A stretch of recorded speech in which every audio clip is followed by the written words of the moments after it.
Welcome back everyone. Every single year Apple goes ahead and they push out a new iOS version, whether it's iOS 15 this year, macOS versions, watchOS versions, but specifically with your iPhones, I personally do think that it's probably the best idea to go ahead and factory reset your iPhone every single time before you actually go ahead and install the latest version of software on it. So if you're installing a .x release, if it's like 15.2 or 15.3 or something like that, you don't really need to go and factory reset your device. But if you're going from iOS 14 to iOS 15 or iOS 13 to 14 or whatever the case is, you may be in a better situation if you actually factory reset your device, delete everything from it, and then update to that newest version of software. Now, this whole video, I'm going to preface it by saying, do not factory reset your device until you actually make a backup. So make a complete backup of your device, go in your Files app, go to iCloud if you want, and make a backup there, because if you don't, everything is going to be deleted from your phone, and I guarantee you don't want that happening. Now, the main reason why I would recommend installing, a fresh version of software on your phone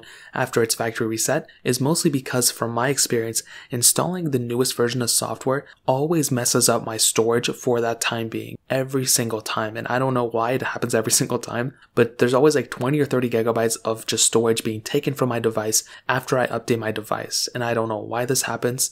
So if I were you and I was keeping my iPhone for like the next version of software, I would just delete everything from it, go into settings, go into general, go to reset, and then click on, erase all content and settings. And then I would go ahead and delete everything from it after I made a backup. So make sure you make a backup first. And then I would go through, set up my iPhone once more, and then install the newest version of software. Or you can install the latest version of software and go from there. But I probably wouldn't recommend doing that either, because a lot of devices need to be on the most recent version of software too, like a macOS beta and stuff, and I wouldn't really deal with that. Another reason why I'd recommend, fresh installing your device is because I've heard that it actually helps smoothen out your specific experience with that device on that specific version of software. Now, I don't know if that's 100% for a fact, but I've personally been in situations where I've noticed that a brand new iPhone feels much more, faster than a, used iPhone, which is so crazy. An iPhone that I've used for every single day seems a little slower and just not as good as a, brand new iPhone, and you can get that brand new experience by erasing all content and settings. So those are just a couple different reasons why I would recommend resetting,